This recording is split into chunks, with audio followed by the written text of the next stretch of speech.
Olá pessoal, tudo bem?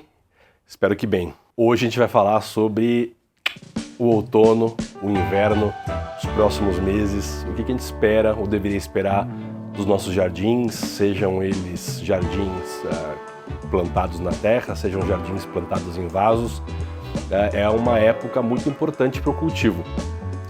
Não é só, tá tudo ficando um pouco mais frio, um pouco mais cinza, em São Paulo, as garoas. Não, tem coisa muito legal para fazer também no outono e no inverno também. Para quem tem roseiras, por exemplo, o inverno é importantíssimo. Ali, julho, importantíssimo para fazer podas de manutenção, podas para preparar as plantas para a primavera que vem na sequência. Então, esse período de outono e inverno, ele é um período muito importante para os cultivos. Mesmo se você só cultiva folhagens, né? Tem que olhar o que deu certo, o que deu errado, o que no jardim a gente pode melhorar e que a gente tem como resposta sobre o período que passou de primavera e verão.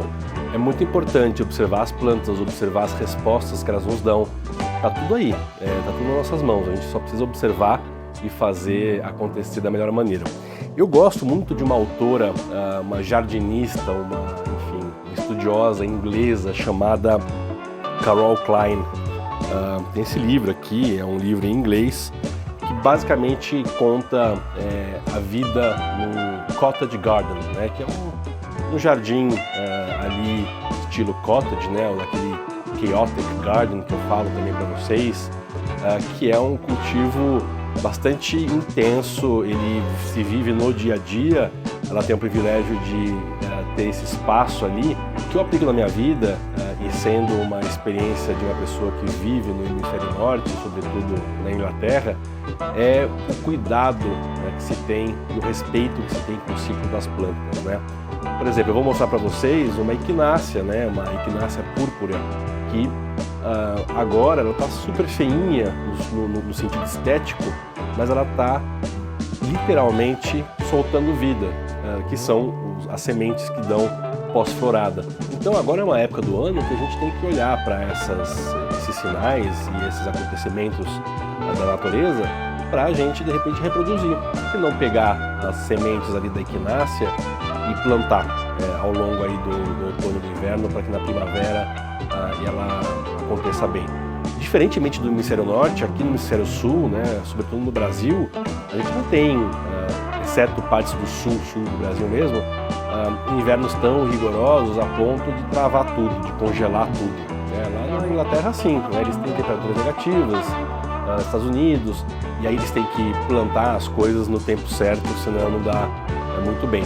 E aqui, agora no outono, mesmo entrando no inverno, a gente pode fazer alguns tipos de plantio, né? A única coisa que tem que tomar cuidado são com as regas e em determinadas regiões do Brasil com as geadas.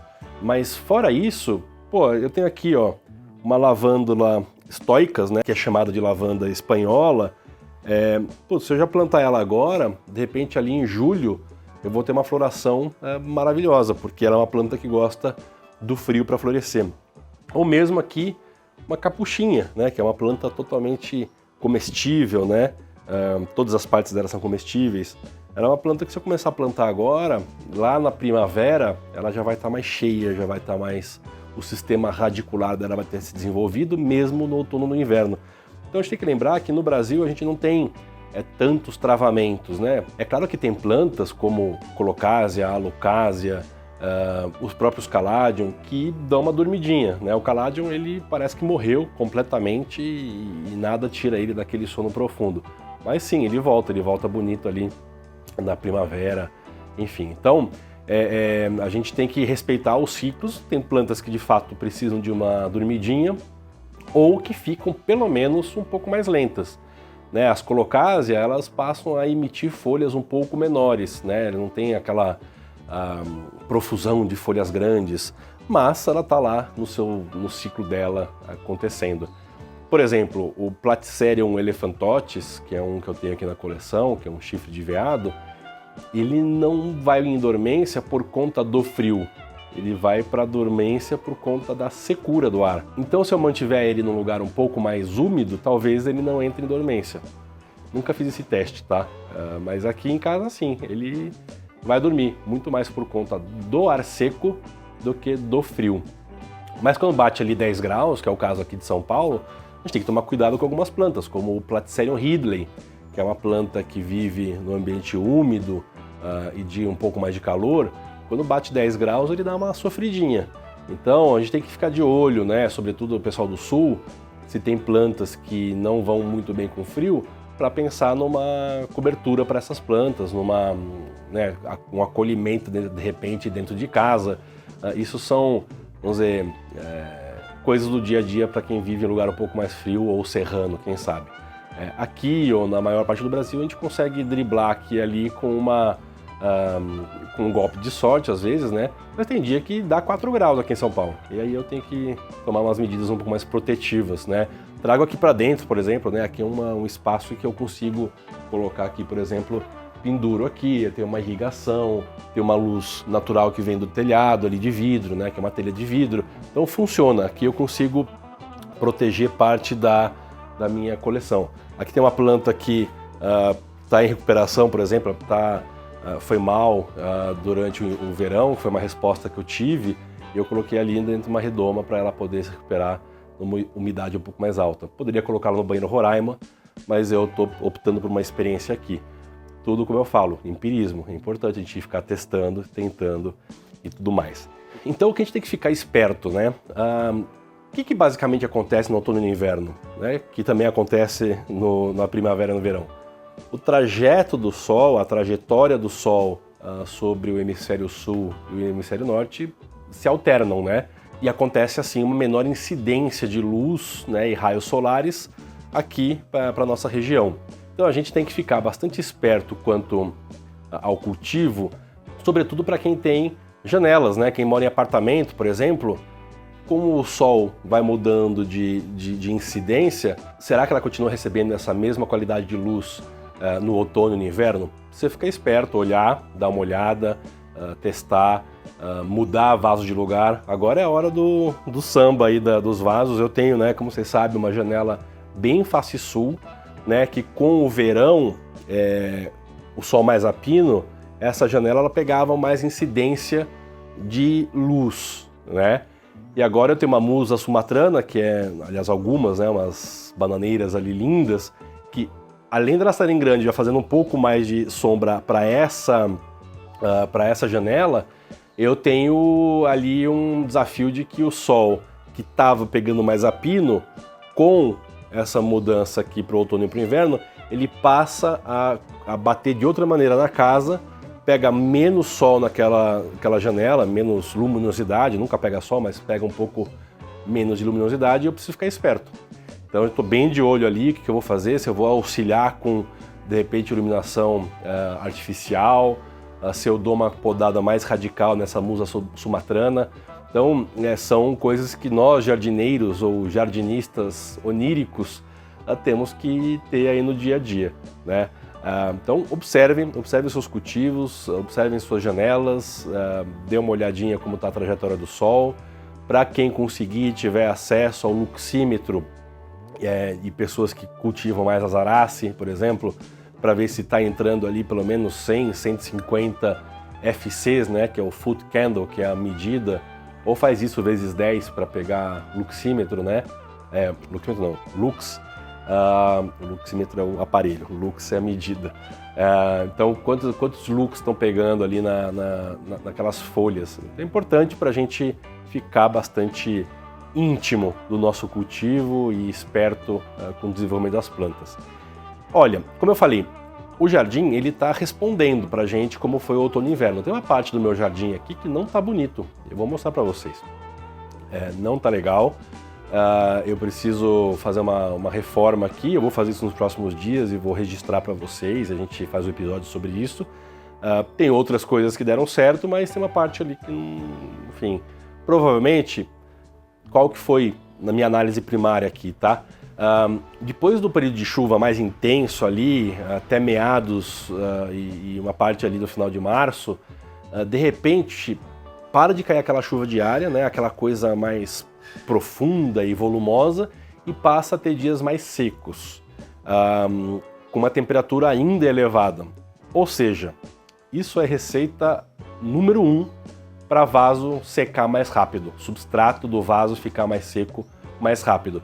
E são vasos que tem uma irrigação individualizada, né? Naquelas que vocês viram, tem um episódio aqui embaixo sobre irrigação, para quem quiser saber.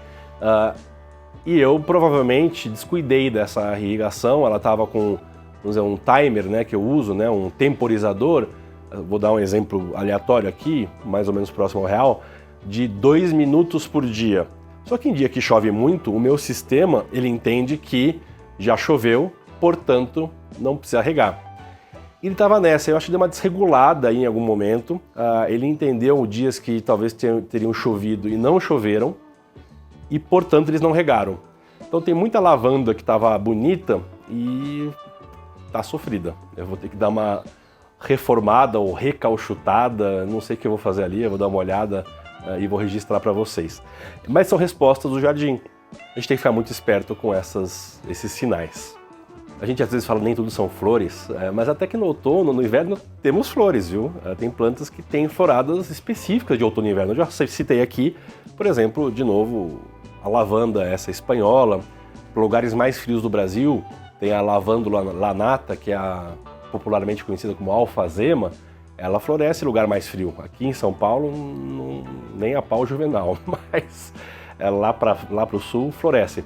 Algumas roseiras que eu tenho aqui, como vocês sabem, que eu trouxe do hemisfério norte, elas ainda não estão adaptadas 100%, apesar de estarem alguns anos comigo, e elas têm o comportamento, e aí eu não sei se é o comportamento por conta do hemisfério norte, de lá é primavera, portanto, elas começam a florescer aqui também, e aí, bom, porque eu tenho flores no outono e no inverno, ou se é porque as temperaturas começam a cair e elas passam a ter um ambiente mais ideal para essas florações, já que elas são do hemisfério norte.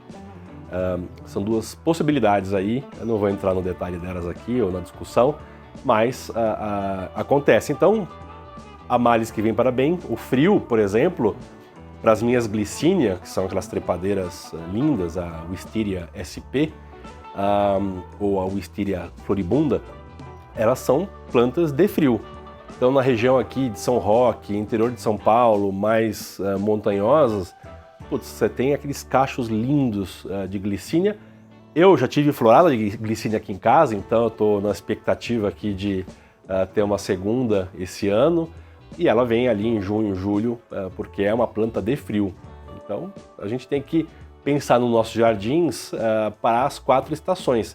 E é isso muito que eu aprendo com uma mulher como essa, uma gênia da jardinagem, que é a Carol Klein, que apresento para vocês. Quem puder ter o livro, tenha, vale a pena. E ela escreve 1 ano de cultivo no Cottage Garden dela, que é realmente muito legal. Bom, agora sim, nem tudo são flores no sentido de pragas, né?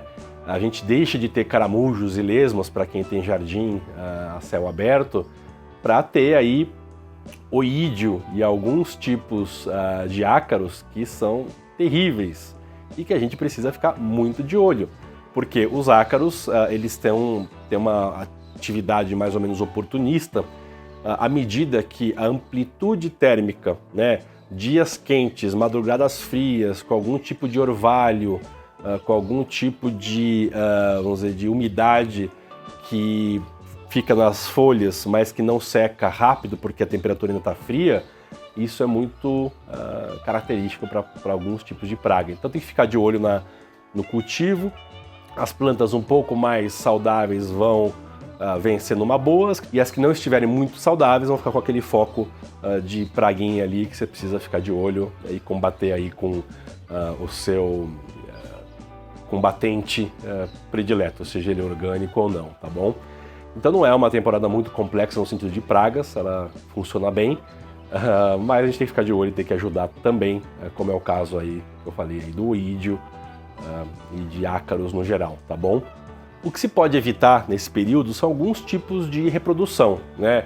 Fazer corte, por exemplo, de arace, que estão num movimento um pouco mais lento, fazer reprodução por estaquia.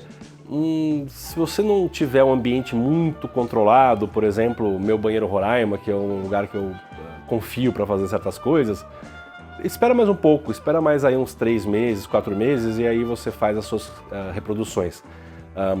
Claro, isso não vale para todos os lugares do Brasil, mas 80%, 90% do país pode seguir essa regra sem problema nenhum. O que você pode fazer é alguns replantes. Não tem, na verdade, muita pressa para ficar replantando tudo e tudo mais, mas você pode fazer uns replantes aqui e ali, depende da espécie, tem que dar uma pesquisada, porque tem que lembrar que ela está um pouco mais lenta, a planta fica nesse período um pouco mais lento e, portanto, no seu melhor momento para um replante. No entanto, não quer dizer que ela trave de vez. Como eu falei, o sistema radicular muitas vezes está se desenvolvendo e isso pode acontecer tranquilamente no inverno. Se a gente tem dias de temperaturas aí entre 15 e 25 graus, que é muito comum acontecer aqui no Sudeste, tudo bem, a planta vai ter esse período aí de 15 dias, às vezes 20 dias de desenvolvimento. Então, por que não aproveitar? Mas, voltando ao ponto anterior, fazer mudas e tudo mais não é o mais indicado, embora eu diga, tenha o teu próprio empirismo. Tente do seu jeito, às vezes, tem uma planta ali que você quer fazer uma experiência, não vai te custar caro se você não conseguir reproduzi-la. Então testa, por que não? Eu testo muita coisa aqui. Estou dizendo literatura no geral, numa maneira ampla, o que é mais indicado. Se você não tem pressa, então não tenha pressa, mas se você quiser testar, seja meu convidado, teste, porque eu também sou de testar, tá bom? Vamos dar uma olhadinha no jardim, algumas coisas que têm acontecido e para eu poder mostrar na prática alguns dos meus aprendizados aqui, tá bom? Vamos lá, a gente volta para cá. Ó, essa é a parte do jardim que eu falei que deu uma maltratadinha, né? Vocês veem, enfim, à primeira vista pode ser, nossa, não tá tão ruim assim, mas no meu ponto de vista tá problemático aqui. Mas, veja, né, por que eu digo isso? Você vê, essa lavanda, né, que é uma lavanda stoicas, uma lavandula stoicas, ela tem braços bastante ressecados ou secos e braços ainda verdes. Então não está tudo perdido. Tem que fazer uma poda de limpeza aqui nela, né, e vai, por exemplo, aqui um galho que já está totalmente seco, você olha que não tem seiva mais, enfim, e aí você vai criando espaço para novos crescimentos, novas brotações, né? Mas acontece, faz parte do jardim, né? Aqui eu tenho uma roseira, por exemplo, ó, aqui, tomar cuidado com os espinhos, tá nervosa comigo. Aqui, ó, tem brotações novas vindo aqui que talvez ainda vai virar uma florada nesse inverno. Então, tá vendo? Florações que já foram, né, flores que já foram bonitas e que vão se tornando aí futuras sementes. Então, o importante é ir podando, dando aquele talento, né? Então, por exemplo, ali, né, tem uma roseira que está super rebrotando ali, porque eu fiz uma poda de estímulo de mais floração, e eu preciso fazer isso no geral aqui, né? Você tem que tomar um cuidado para que a gente tenha ainda mais brotações ao longo desse outono e inverno.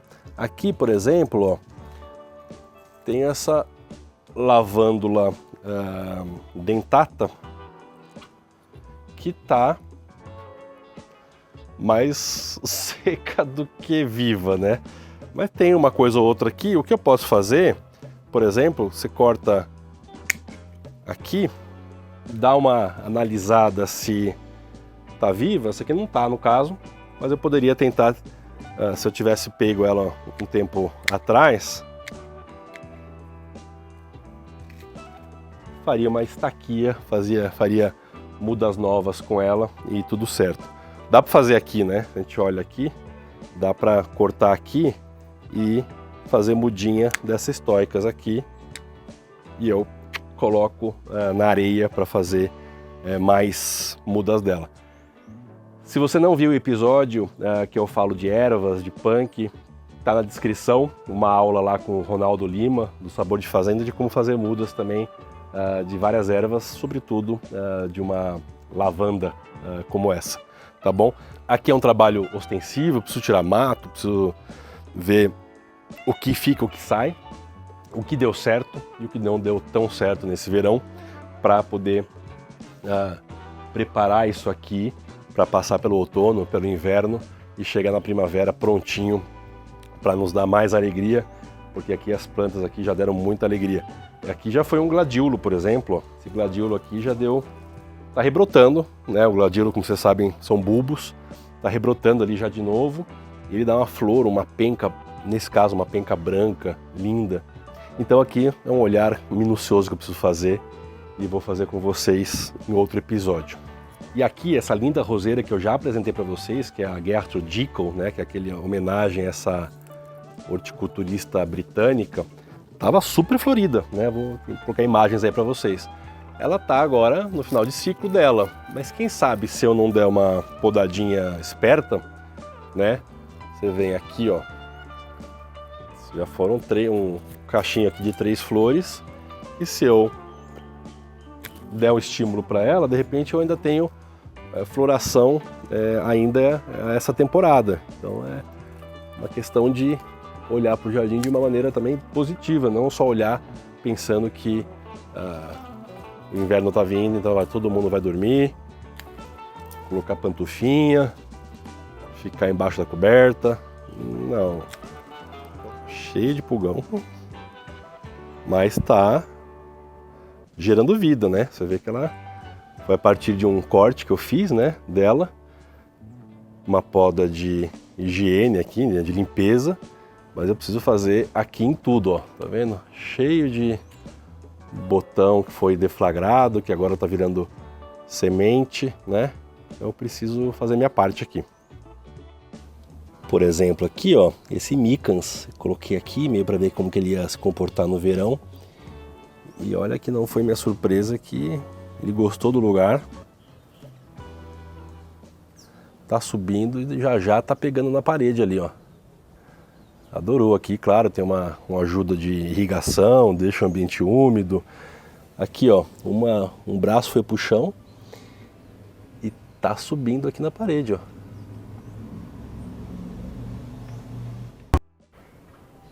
Esse bilite aqui também passou a ter um comportamento interessante pós uma sombrinha e uma água fresca. Olha o nível de umidade que tem aqui.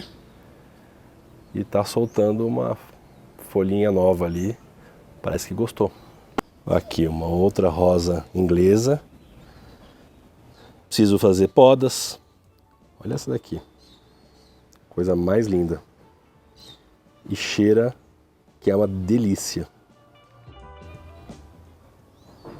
Uma outra rosa inglesa, essa daqui, se eu fizer a poda direitinho dela, eu tenho mais umas floradinhas até final de julho com ela. É uma questão de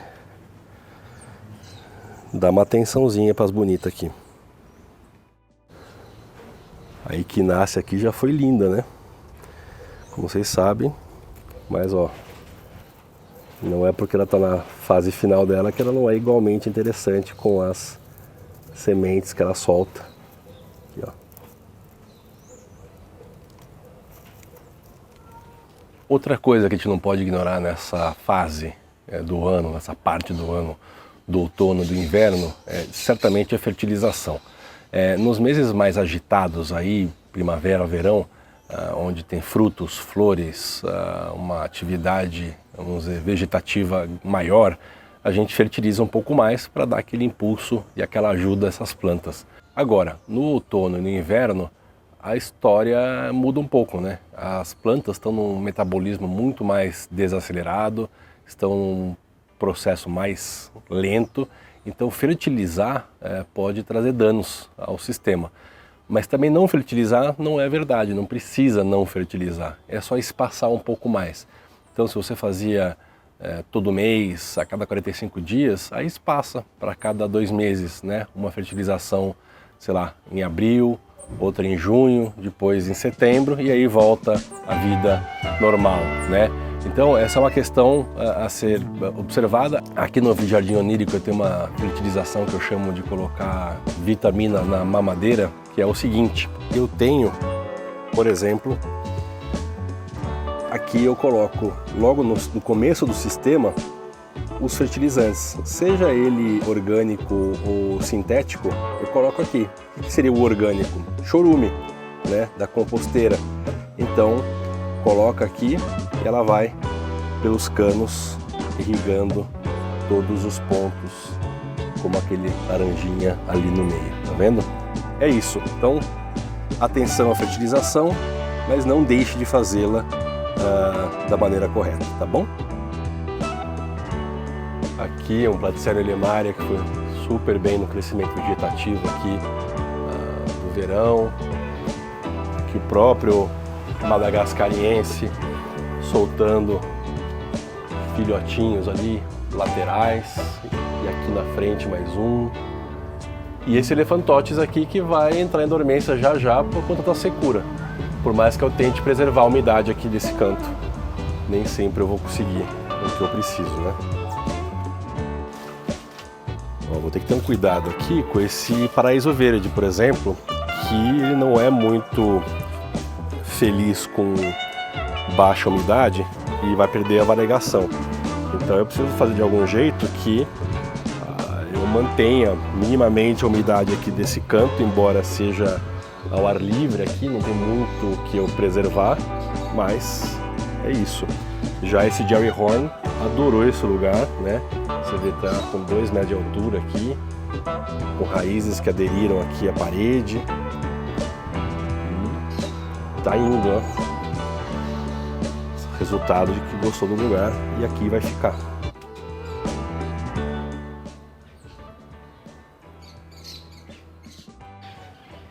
A mesma coisa com esse Melanocrysum, né? Que vocês já viram que eu passei para o tutor, para extensão de tutor. Quem não viu, dá uma olhada no episódio aí que eu coloquei na descrição. E gostou aqui, apesar do ar livre, né? Vocês veem que uma planta que está se desenvolvendo muito bem. Aqui uma folha de uns 60 centímetros, 70 centímetros. Tá indo bem. Bom, gente, é isso da externa aqui. Vamos finalizar lá para dentro. Espero que vocês tenham gostado. Bom, pessoal, vocês viram ali alguns dos acontecimentos aí do jardim nesses meses de chuva, de calor. Eu estou aqui com o Fred Mercury, ele quer muito participar dessa filmagem, dessa despedida. Mas antes de falar tchau, é bom lembrar que, por exemplo, eu falei dos gladiolos ali, e não necessariamente o gladiolo você precisa desplantar e colocar ele, guardar.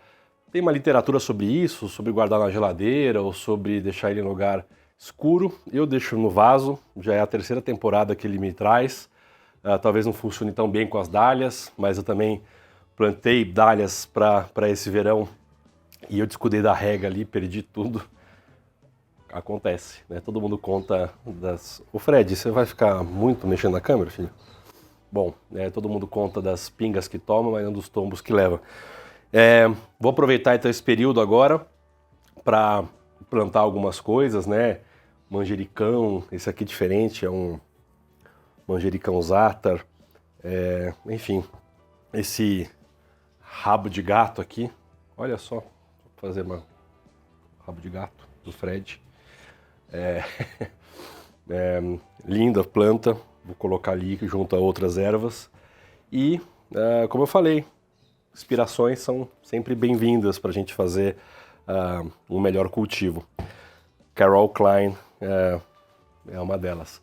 Se você curtiu esse episódio, se você teve alguma ideia, se eu elucidei ou se eu te diverti de alguma maneira, deixa o seu like, seu joia, inscreva-se no canal, isso me ajuda muito a crescer. Eu e o Fred agradecemos, né, Fredoca? E até a próxima. Tchau!